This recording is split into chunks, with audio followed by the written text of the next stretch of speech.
And we find ourselves back here once again for a new CBC podcast. We are recording this a day early on Wednesday before Christmas, so if anything big has broken since, it's not on this show, especially when the podcast goes live for all the members on Saturday. And before we get into the podcast, which will cover our most anticipated films of 2021, WB, Spider-Man 3, and Star Wars, amongst many topics, I just want to wish everybody that listens to the CBC very happy holidays from all of us here. And a special thank you to all the community members, specifically all of you guys that have joined in the last couple of weeks. We have now seen the most members over in the community that we've ever had since beginning. Make sure you guys are checking the community tab daily, as there is additional videos, topics, discussions, and things rolling out at a regular basis. My Christmas Let's Play of Aquaman and Simpsons Hit and Run will be coming, or should already be out. And over the next week or so, we're going to be talking about various different things, like an in-depth discussion review of Miles Morales between myself and Tristan, and the Masters of Evil joining the MCU. And I can announce it right now, starting January, the Let's Plays of the month coming out every week will be the Mud Show Mashdown, where I play good and bad fighting games, and trust me, it's a ride. Now let's get to the actual podcast. What's that sound like? Went Christmas shopping, I don't know, like 2 weeks ago, and it was already starting to get filled up, and Shay and I were like, yeah, we're done. We're not stepping out here again. So, wasn't going to happen. See, that's nice. See, at least someone's having a good time. Like, shredding Christmas news on card, that's what we like to hear. That's what we like to hear.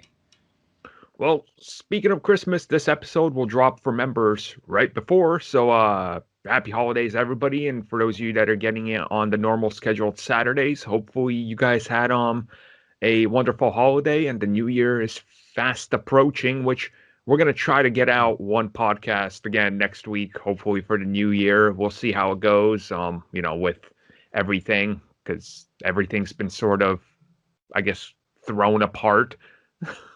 It's just... Yeah. Oh, man. What a time. What a time. Yep. So, yeah, welcome everybody to another podcast, which may or may not be the last one of the year. We'll see how this goes. But as always, I am your host, Armin. So thank you for joining me. And of course, I am joined by Mitch. What's up? You can find me on Twitter, Mitch692, and on the PlayStation, where I'll no doubt be catching up on what I've missed over this year.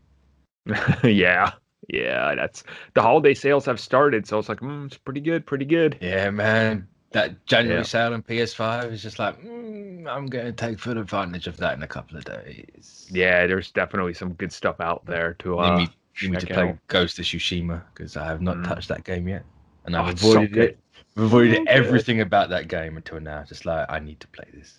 I mean, and it's in the sale, so it's just like, I'm gonna go. The thing about Tsushima is it's a good formulaic. I know what it's like that good meal, good safe meal. You're like, I know what I'm gonna get, and like, there's a reason everybody says it's just a good Assassin's Creed, because it is. It's a good Assassin's Creed game. It's like, yeah, okay, it's better than all the new Assassin's Creeds, which is a big plus. I mean, it's a very low bar to exceed. Exactly. It's not that hard. It's like, hey, the game works. Yep. Which can't be said for every game. And no, Cyberpunk. That thing is damn. Yeah, that thing is a thing. I'll tell you that.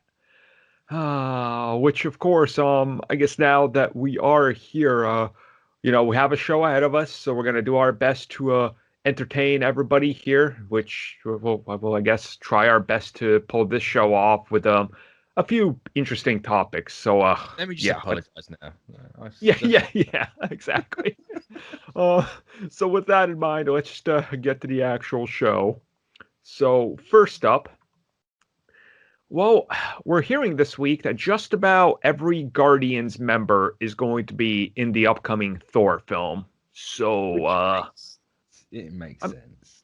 I mean, where they left the characters off. Yeah, like, it makes sense. Everything kind of it goes would have been with odd that. if it was just Star-Lord in there. It's just like, oh, cool. And even if it was just him, it'd be like, oh, fair enough. Obviously, like time has passed, and they, something's happened, and you can just separate them quickly. They might even still possibly do that. We don't know. But it's just a case of like, yeah, it's to be expected that the rest of them are going to be in there. Yeah. What this means for Guardians 3, we don't know. Batista has said that with everything changing, that some like plot lines have changed. So I imagine Gunn's been doing some rewrites to incorporate Love and Thunder, since that is out first and it wasn't supposed to be. Right. And that's sort of the thing that you like have to really just kind of look at and go, well, okay, things have definitely changed to a degree. And it's one of these things where, and we were here doing the same thing. When James Gunn was fired, we were all like, dude, they should let Taika direct the Guardians. Well, I mean, he's directing the Guardians now. He's directing Guardians and Thor, so you got the best of everything I guess everybody wanted. And it'll be interesting to see what plot elements, they set up and how they move forward with these elements, because I have this sneaky suspicion, and I don't know why, but I have this suspicion that Thor, the fourth Thor, Thor Love and Thunder, is going to set up Thor, yeah. I have a feeling that that's going to set up that Jane Foster is going to continue as Thor while, Thor goes on and just kind of hangs out in every MCU film they can throw him into. So it's like, hey, look, Captain Marvel 2, Thor stopped by. Hey, we got this, Thor stopped by. He's just kind of out here doing his own thing while Jane is now going to be the film Thor. Like, I have a sort of feeling that they're going to kind of just go in that direction. I can see it, yeah. Maybe he's got to go and set up the holiday special. Yes. Perfect. We can't have that without Thor now. Like, I absolutely need Chris Hemsworth in that thing. Yeah, that'd be great.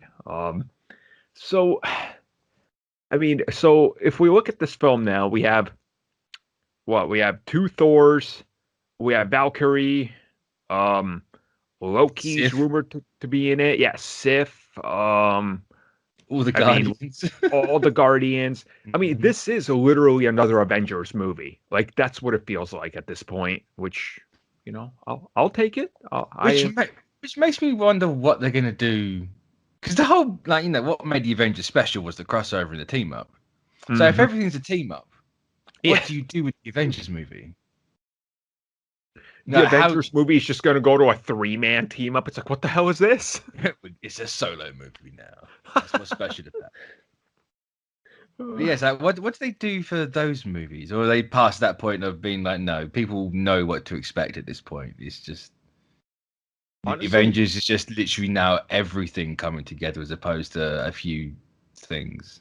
I mean, it sort of does feel like that, right? Because you're going to get to the point where, like you said, everything is literally becoming a giant crossover. So the Avengers films are going to have to be at least like double or triple the amount of crossover now. So it's going to be like, okay, well, the next Avengers, we're having all the new MCU characters that are coming in the next couple years, and Blade, and the Fantastic Four, and all the Guardians. You're like, okay, so we're looking at another 30 cast ensemble every Avengers film, which I'm okay with it because they showed it can work. So I'd worry about how long that could last. Yeah, it feels like it would wear out thin. Is that sustainable? Because you can't really beat Endgame. Yeah, no. Which, since we're going to have a completely different style of Avengers going forward, like the roster's going to be way different. Mm-hmm. Like, do we take those movies in a completely different route? Yeah. Because when it was Jane, Sam, and I can't remember who the third was in that. When it was those lot as the Avengers, they took that in a very different direction. So obviously they didn't have Stark, and it's like, well, we need Stark money, and Peter was paying for everything. So like, can we go not follow that completely, because this Peter Parker's not rich and famous and has no money. So like, is that a sort of direction they go in? Like, how do they stay afloat and you make it a bit of a smaller movie? Yeah. Huh. You would assume, right? Because again, like everything else is just being set up to be some grandiose crossovers. Like you have to kind of scale it back at some point. And a part of me again wonders if if we are going to go down that route that's been rumored for a while, where we see that they're splitting up the MCU into Earth side and space side. So do we get two branches of that being like, hey, yeah, you Earth guys, you stay here and fight whatever the hell with Blade and Moon Knight and Ironheart, and you space people go fight actual galactic threats like on other planets, which that could also work, like kind of split up the brands. So, multiple Avengers. It'd be interesting to see how they take it. Oh, definitely. I mean, but multiple Avengers is very Hickman-y. Having it is. The teams and the reserves and all that. Very Hickman. Yep.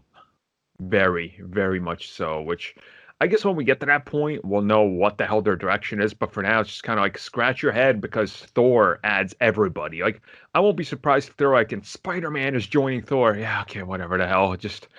It seems like it could just go that route at this point, Like, I guess I'd we'll be see. surprised if Spider-Man's in Thor. I wouldn't be, but I would. Yeah, I'd be like, interesting, but yeah, okay, this is gonna work. He's got one of them space-capable suits now, so it's true. He does. Yeah, that's weird, man. It's still weird. It's like this kid has this like nanotech suit. Strange. Well, I guess on to our next piece of news here, which we're going to talk about some Star Wars stuff because this past week we found out, I would say a lot, because obviously after Mando finished, we had the confirmation, hey, look at this. The series we knew was happening that they didn't confirm at the investors call was a smart move because they wanted to keep it a secret, but we're getting the Book of Boba Fett right at the end of 2021. And then it sounds like we're going into the Cassian series because that's already like way into shooting in London. And then after that, we're probably getting Mando season 3 by the sounds of it in like spring or early summer. So slight delay on that. But also alongside that, they updated it. Robert Rodriguez is hands-on with the Fett series. Ahsoka aims to start shooting. Like, it seems like starting December of 2021, it's going to be nonstop Star Wars in like Marvel. Probably pretty much infinitely, right? Like it's 2021's when it's going to kick off. Mm-hmm. It's like, hey, the first 2 years Disney Plus are going to be kind of slow. Like you're going to have content, but it's going to be more of a drip, and then once that's done, it's just everything. I mean, it's impressive to see how the slow drip has driven them past 80 million subscribers. I can only imagine what happens when the content drip becomes a constant like downpour, right? It's like, oh damn, like it's going to be kind of insane to watch it. And I'm glad that Star Wars is kind of at the forefront of this with Marvel because that is their two biggest brands. And if you look at what they're setting up with Star Wars, this like shared universe of shows with Mando, Ahsoka, the Republic, Fett, pretty much everything, like I'm excited to see what else they can do here in this space because one thing most people said when this was all announced, they're like, okay, I'm okay with Mando, but that's cool. Can we do new time periods? And they're like, well, we'll do Acolyte, but also we'll expand this time period so much that it's like endless content from it. So they're kind of in that safe territory, but they're also playing around. It's very safe territory. It's just like, we're right after Return of the Jedi and way before the sequels. Yeah. Like, okay, fair enough. Obviously, that's the period that everyone wants to know about because it's like, well, we just had like a 30-year jump. Like, what's going on here? Mm-hmm. But I'm excited for all of it. Oh, unless like that Republic one, Rangers of the New Republic. Yeah. If that's Gina Carano, I'm out. Yeah, I'm out. That's the only tentative one right now. It's just like, I'm watching you. Yeah, it's a sentiment I see from a lot of people, which my hope is, and this is kind of like my hope for everything they're doing right now with all those shows is these shows are probably going to run for 2 to 3 to 4 years consecutively. And then at some point they're going to have a cutoff or they're all slowly ending and, pulling back on it. My hope is that the Acolyte, since they said it's set towards the tail end of the High Republic, is about, they just established the High Republic lasts up until 50 years before the prequels start. I'm really kind of hoping that the Acolyte leads into more show spin-offs like this, which I think it will. Like that's sort of what they're going to start Yeah, doing with Acolyte it season 2 feels and 3. like a bit of a Mandalorian situation where it's like, Mhm. we're going to use this show to set up other things and then spin it out from there. Yeah, which again, multiple continuations, which I understand what they're doing. Let's play in the safe space with Mando and Yeah, everything for a yeah, while, resolve these stories and characters, build up the other thing, and when people get hooked on, hey, thousands of Jedis are running around and Sith rising and all that, we got them hooked, then expand on that one. It's honestly, mm, it's like the smart Marvel strategy. It's almost like Kevin Feige sat them down and was like, do it this way, like I did it. It'll work, you know? yeah. I mean, you'd hope so. You'd hope he's kind of gone like, we do it this way. Like, don't do it this way. This is what we did. That didn't work. We did this. It's worked. Let's go that way. No, Yep. because Marvel has been their trial and error, so it's just like just do what they've been doing. But Yeah. I think the Ahsoka series is the limited one. I think on the official website it says a limited series, but I can't remember if Mandalorian said that first or not. I honestly, I struggle to believe them when they say it's limited I mean, now. let's be real. Filoni is in charge of everything, and is Filoni gonna let that cash cow die? You know, No, he's got to smack it off somehow. let's say there's a lot of masturbatory things to explore in that. There's a So, reason why he got Rosario Dawson. Is all I'm saying. like, yeah, a lot of hype there. I mean, we'll find out soon enough because as the production on these shows continues, it seems like they can't keep anything besides Luke a secret. So, I mean, Yeah, that was it's just like, how did you manage to keep that thing a secret? but everything else literally leaked, literally everything else. Yeah. So, Because we know that Pedro Pascal's clearly done something that's horrific. But I, we don't know. I am told he walked on set, dropped his trousers, and then just stood there the entire time. They were like, Pascal, dude, you got to put your trousers on. He was like, no, I'm doing this Wesley Snipes style. So they had to CG pants on every scene. That's what I'm Is that told. why his head was really small in the body? Yes, that's Ah, exactly what happened. Just like makes when Snipes wouldn't open his eyes. This is an inside scoop from Armindolf Graysor. So there you go. That's exclusive right here. It's he was pantsless. You could see the wonky CG when he's standing there. I'm just trying Oh to yeah. point it out. Yeah, it's We'll clear as delete day. this later and claim we never said it.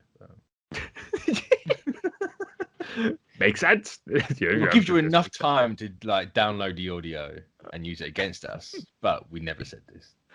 Oh god damn. Hope people can understand. Some people like don't understand sometimes when we're laughing at our own sarcasm. It's like, oh damn it. But no, this is legit though. He was pantsless, trust me. I envy those people. True. Just like you don't get it, thank God. There's some people out there that don't. Yep. Well, hey, speaking of not getting it, many of us didn't get Venom. Because Venom, here's the thing. Every time we hear something about an update on the future of Venom, Sony has this weird let's tease without saying anything, right? So they were teasing that, hey, December, you're going to get your first look at Spider-Man 3, which still hasn't happened as of this recording. And then there was supposed to be something Venom to happen at the Brazilian Expo, but Sony ended up doing nothing at the Brazilian Expo, even though they had a time slot, which was really weird. So there's been a couple things that people are just talking about. Are they getting ready to maybe announce like at the same time, being like, hey, look, the Spider-Verse thing, here's everything that's happening in Venom, and roll back to the Venom 2 costumes that mention Spider-Man and have the logo and everything. And I mean, the way I look at it is we know Venom is going to eventually cross over with Tom Holland's Spider-Man for whatever that's worth, but is there a potential that they could possibly toss that character into the damn third Spider-Man film at this point? Because 100%. Yeah. 100%. But to quickly touch on the whole not having seen a look at this movie yet, apparently they're waiting to like proper sign on Tobey Maguire.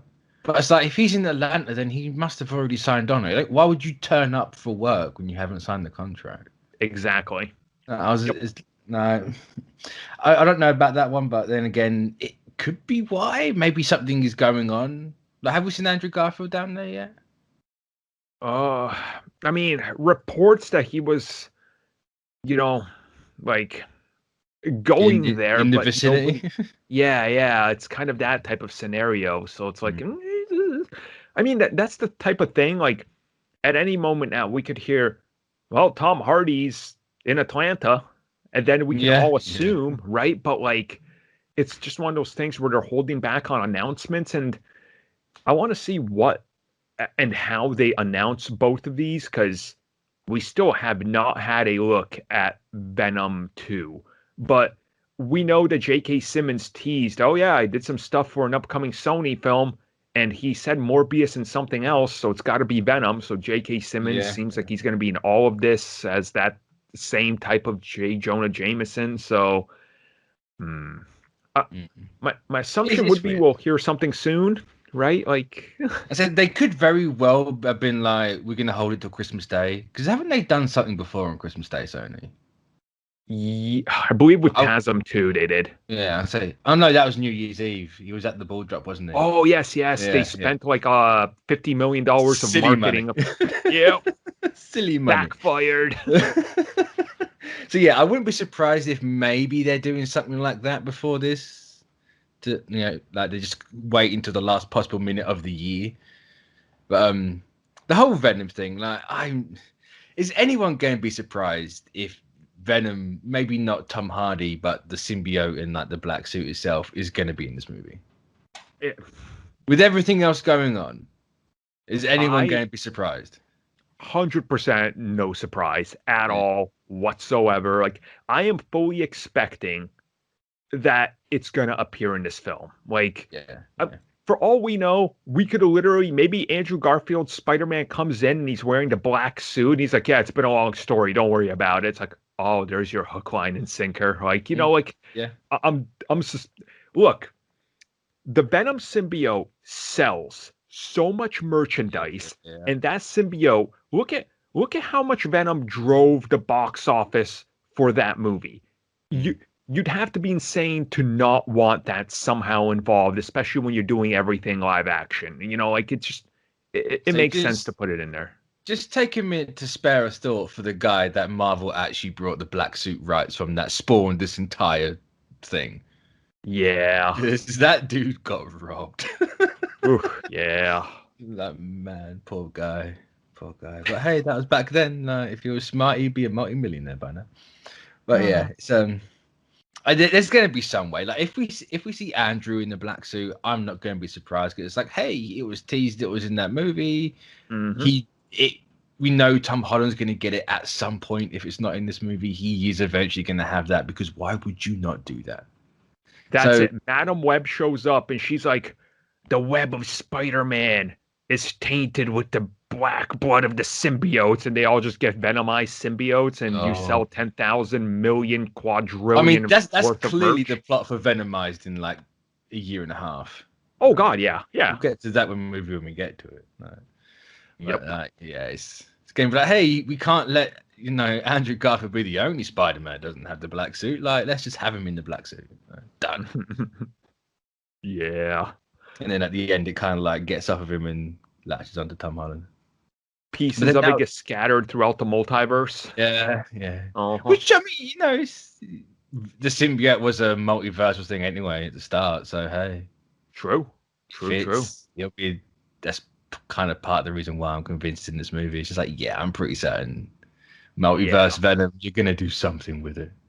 Oh, definitely. How Definitely. the suit works with the black, because Tom's suit doesn't necessarily lend itself to the actual look of the black suit. So I wonder how Yeah. they're going to play with that spider logo.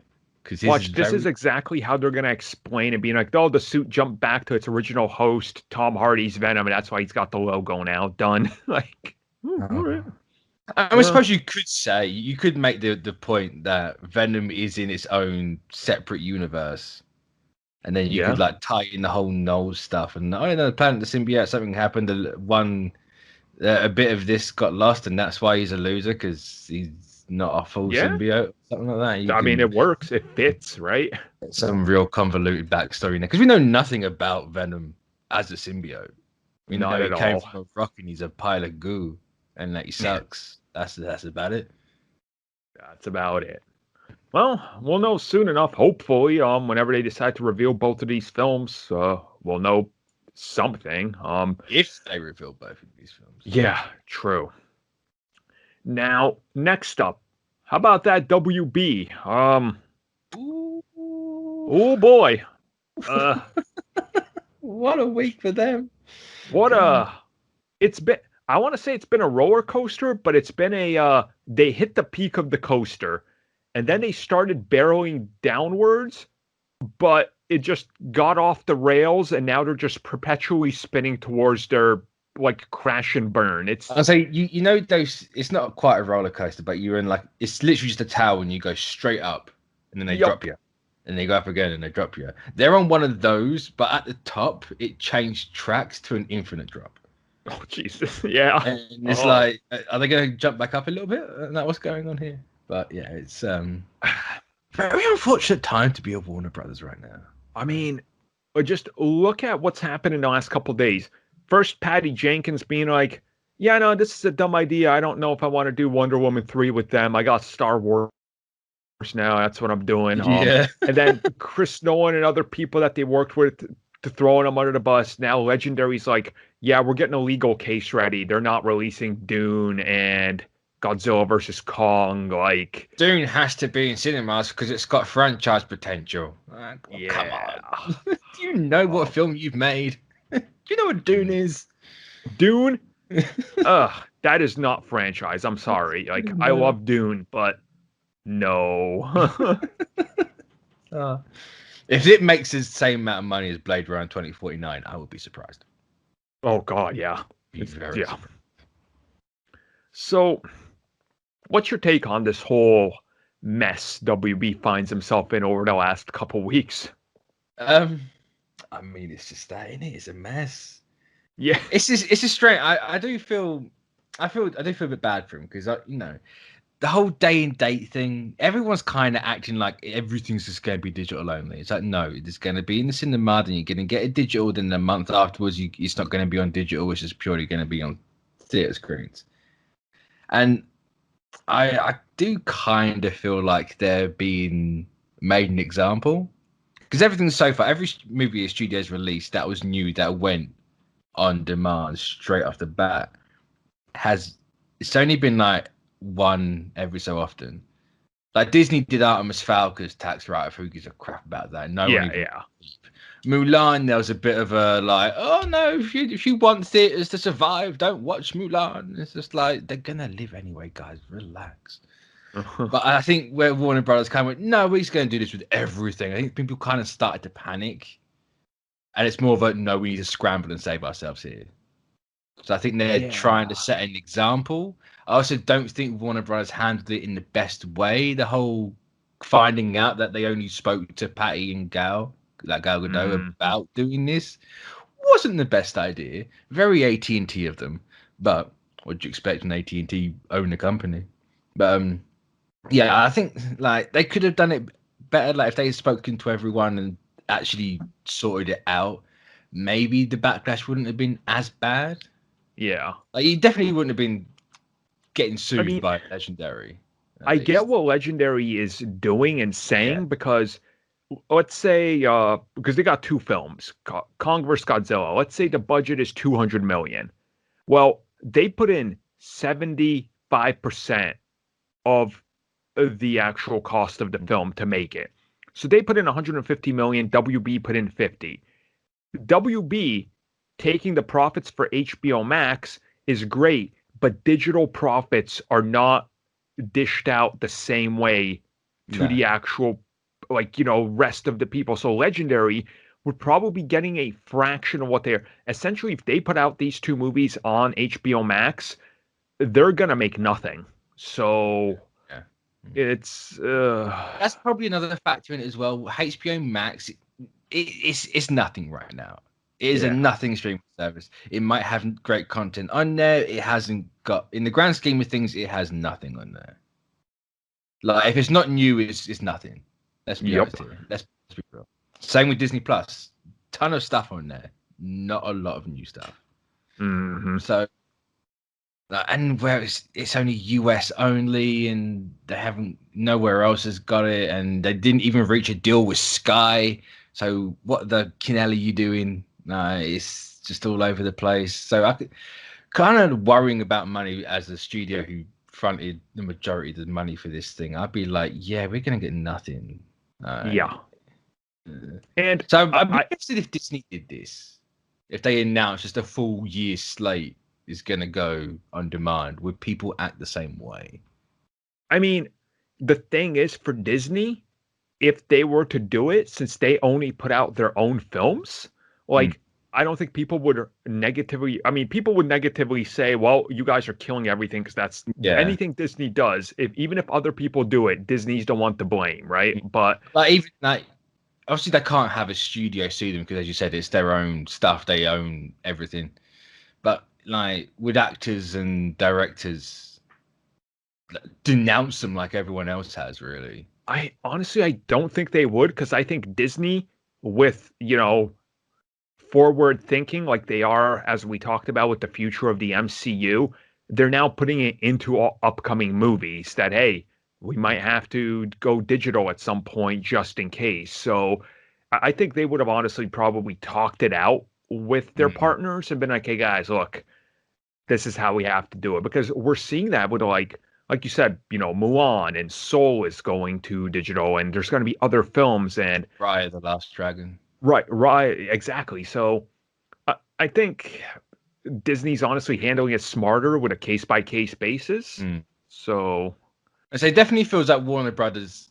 Yeah, it feels like Warner Brothers did the Warner Brothers. It's like, oh, mhm. Disney's clearly doing it. Like, yes, Disney are going like, it's what we want to do, but we kind of can't just jump both feet first into this Yeah. thing just yet because the Well, circumstances might change and it might go away and people might be able to flock back to a theater soon. We don't know. And Warner Brothers is going like, nah, fuck that, jump. well, here's the thing now with this as well. This also now makes the value of the Snyder cut eh?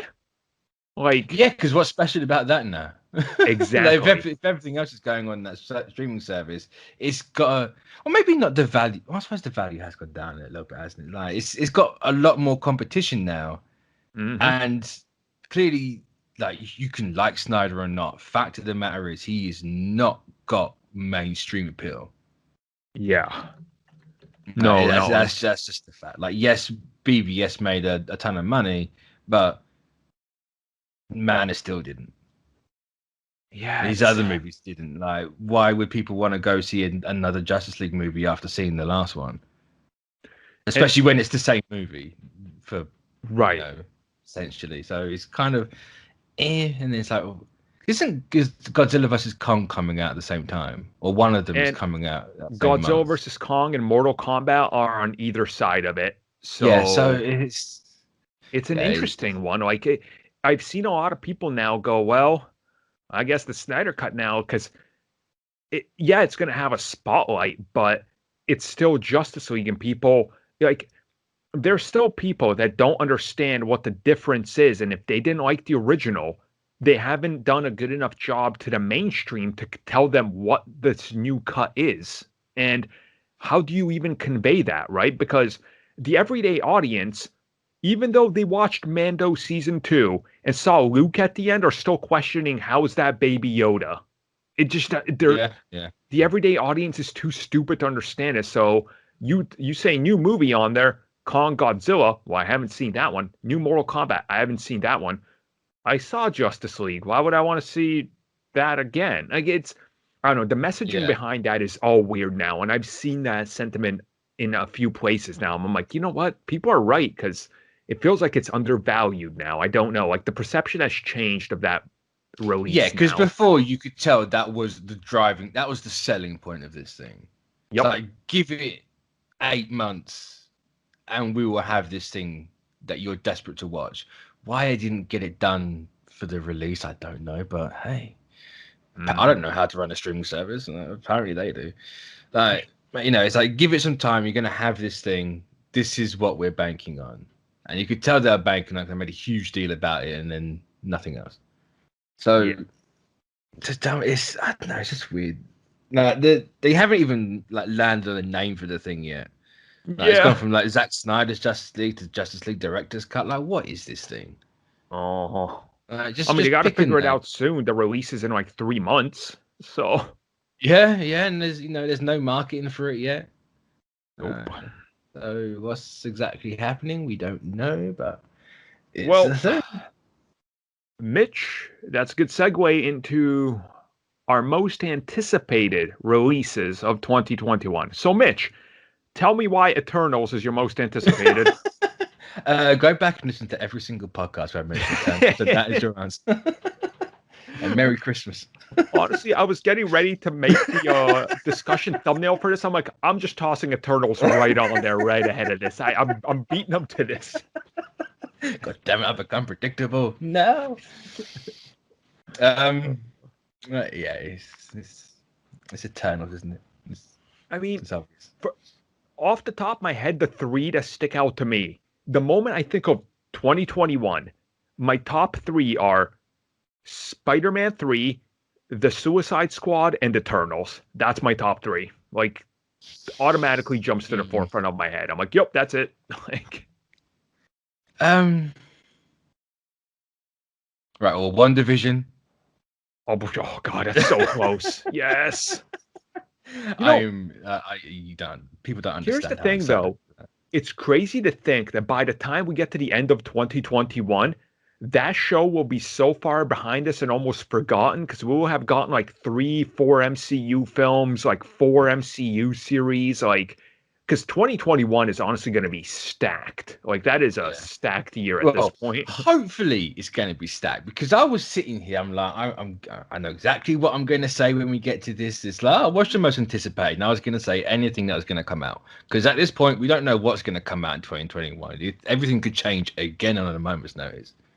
And it's like, God damn it, I can't make the joke, but I'm still going to say whatever manages to actually come out is making the list most anticipated because we just don't know. But WandaVision, Eternals, and I think I'm going to agree with you on the Suicide Squad actually, just because that looks so different to what A had done or what Warner Brothers done, I should say, really, because A didn't really have much of a hand in that movie by the end of it. But it's such a different direction to what they've done before with that franchise. It just looks really good. It just looks fantastic. It looks different to a lot of things. You have James again. It's James Gunn. Like it's exactly what it is for me. That's kind of getting me super hyped for it, and like. And it doesn't look like Guardians. It looks more like old James Gunn. Yep. But like a more refined. I'm not gonna be trying to be as edgy as James Gunn used to be. So yeah, I have to say this one, but it's not out of pure hype. It's out of like necessity. It's out of this this morbid necessity, curiosity. Don't say Morbius. It's Morbius. Oh, it has to be, dude. I have to know how. Does this connect to all the Spider-Man stuff? How is Vulture in there? Is that the one that's the same one we followed? Is this some sort of agreement with freaking Sony and Marvel retrofitting it into the MCU now? Like, I have to know about this damn film. Like, this is one of those films where I wake up in the middle of the night in cold sweats, but how's it connected? I have to know. Morbius. I mean, so do I, but it's the fact that I remember it exists. It's like, oh God, they're doing it, aren't they? Morbius. Please be free on Disney Plus or something. I ain't paying for it.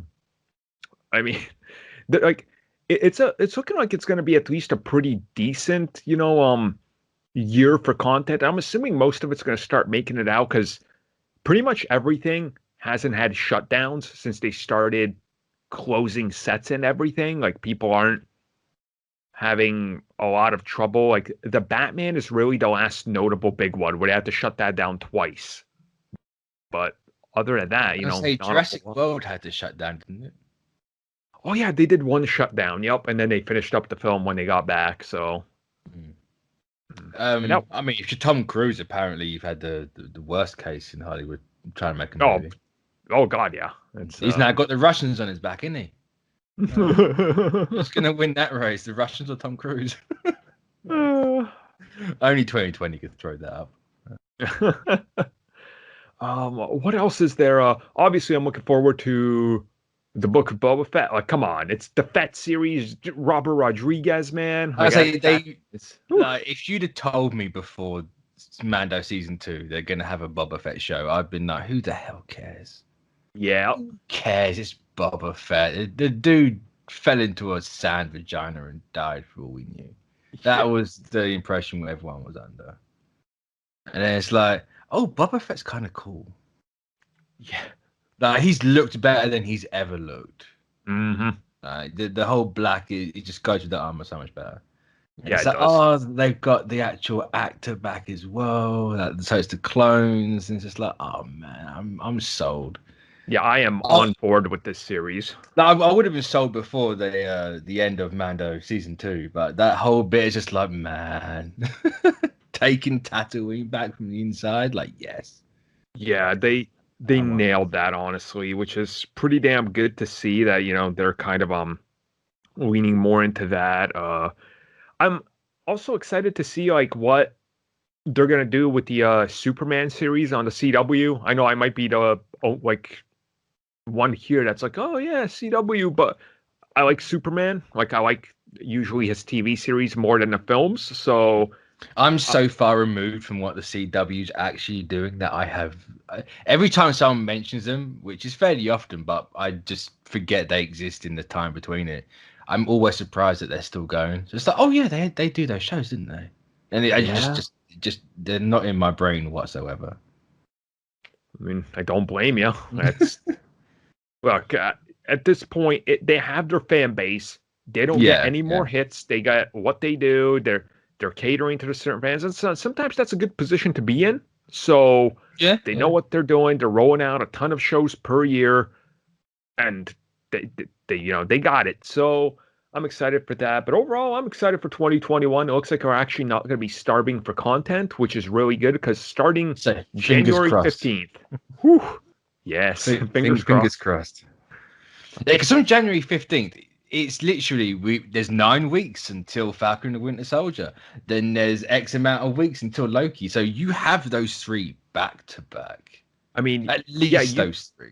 You say that, and Falcon and Winter Soldier ends, we're gonna have 2 to 3 weeks to Black Widow, and then about 4 weeks till Loki. Loki ends, we're going into Marvel's What If, which they said 23-ish episodes for the first season. So it's like, and then did they say they're doing all of them straight away? I can't remember. I don't know. I'm gonna assume maybe 12. That's my assumption. That's what I thought. But like, you put that out, and then they confirmed in their new file that they released to investors and sent the memos. We're getting Hawkeye and Miss Marvel this year as well. It's like, oh my god, like it's. Oh wow, we're getting both of those. Well, 21. Yeah. 21, yeah. If we're getting both of those shows this year, then damn, they're dropping those 2 in a day. So it's looking good. It's looking like we're gonna have on a weekly basis. We're gonna have the Marvel conversation, just like the Star Wars fans have been having with Mando, which is going to be pretty good because there's going to be a lot coming out of every episode. So it's going to be interesting for Marvel doing that. I didn't think about it for Star Wars at the time, but when Mando first started, it's like, you know what? Actually, like, it's weird having this conversation with Star Wars. Like, usually it's just random IP inserted here, or like Watchmen. And it's just like, it's going to be weird having this conversation. Like, we've had it with like the movies, like, oh, what they're going to do next, but we haven't had it on a weekly basis where you actually find out the answer relatively quickly.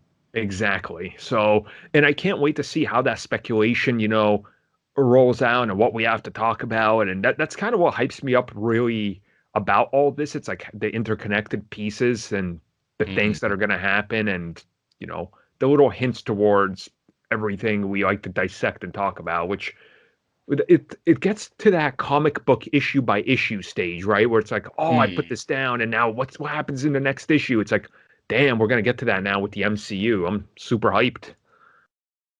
So it's definitely gonna be interesting, especially for WandaVision, because like, what the hell is that? Exactly. What's going on? I can't wait till the last minute of the first episode where they drop the big, whatever a big reveal is going to be. Because, every show has that at the end of a first episode to hook you. Oh, yeah, yeah. Can't wait till they drop that and then we're all just online, like, sharing our excitement and what the hell is happening. That's going to be great. I'm going to make my prediction right now for what that's going to be. Entire episode is going to play out like a normal sitcom. There's going to be some like elements of weirdness, kind of like how the trailer's already shown us. It's not going to be as obvious, I don't think, or it could very well be on the nose.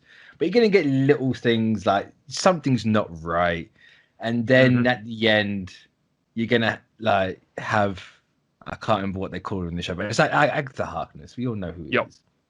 I think they call her Agnes or something like that in the show. Yeah. Like, she's going to appear at the end, and she's going to have done something, or something. She's going to appear, and then something weird's going to happen, and it's going to do that classic TV close up on her face. See, I could. That's kind of see that. My going one was if I was them, I would want to shock everybody. My closing scene would be, everything's gone crazy. They're in their living room. They know something's off and everything's been glitching. Door rings. She opens it and there's Quicksilver standing there. And it's Aaron Taylor Johnson being like, "Hey, sis, sorry I'm late." It's like, yeah, possibly. I would hook people like with a giant Quicksilver drop that's just like, oh, damn. And then we know, like, and she knows something is off. Like, kind of build it up through that, because there's no way Quicksilver is not in this. I don't care what anything says. I think we can almost guarantee it now, because people have found from one of the trailers that the scene with the stone in it looks awfully similar to what she's wearing in Age of Ultron, or even the post-credit scene she was in from Winter Soldier. Like, she looks incredibly similar to that bit, and the whole background looks incredibly similar to that lab area. So, obviously, why I didn't think we are going to get an origin and touch upon that a bit more. I don't know, because the Doherty, of course you're going to get that. So Johnson being back as Quicksilver for that, at least, yeah, it makes sense. Yeah, makes sense. But I'm also going to add in another prediction that it's going to end with them all being happy. It's going to pull out. You're going to get that weird, like, little pixel TV effect, like bubble over the screen. And then you're going to see everyone, like all the military guys in the riot gear and everything, outside this weird bubble in the middle of nowhere. And then we pull out further and find out it's Arcade controlling everything. Then you're going to pull out even further, and it's going to be a marble and an alien playing marbles. Whoa! And then pull out even further, and it's the little kid from Saint Elsewhere, and it's all connected to X-Files. That reference, anybody under the age of 25 has no idea what the hell I'm talking about. Then you're going to pull out further, and you're going to find out we are the eye in the gnat that's in amber on the stick of the dude in Jurassic Park. Welcome to Jurassic.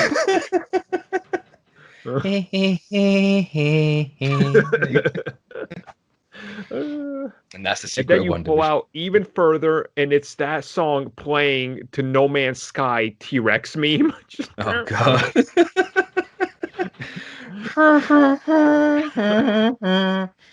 I love that meme so much. Well, we want the fans to let us know down below, what do you guys think they're pulling out to? Well, that's a question. What are they pulling out to? You guys can let us know down below, which I guess has brought us to the end of this show. All right. It's been a pretty good one, I would say. I was going to say that went better than I was expecting. Yeah, I saw that. I was like, oh god, what are we doing? Yeah. It's one of those weeks. Like, should have expected nothing less, because the time of year we have nothing right now. Sony could have saved the day. No. Right. And typically fans know the last 2 weeks of December and usually first week and a half or two of January, we don't do the podcast. But this year we've been trying to deliver to you guys, because there was literally comments going, "Oh no, you guys are going on break again." I was like, they're suspecting this. We've become predictable. Yeah. So I guess we'll catch everybody next week then. Hopefully there's a good show. If not, we can do our best of the years, which will be the best nothing, because nothing came out. I guess Birds I of Prey suppose... just sweeps it. Yeah, Sonic the Hedgehog. Um, I suppose you can do like the games and stuff, like games, Yeah, true. movies, shows. Talk about those. If there's nothing next week, if there's nothing that's kind of interesting that breaks, we'll come up with some interesting topics. And I don't know, maybe John has a ton of Q&A. He'll send us when we make a Q&A show. We'll see. We'll see how this goes. So, Or if not, we'll just talk about the Mandalorian. true. There we go. So, We'll do thank something. you. Exactly. We'll find something for you guys. So thank you for joining us. We'll catch you all next time.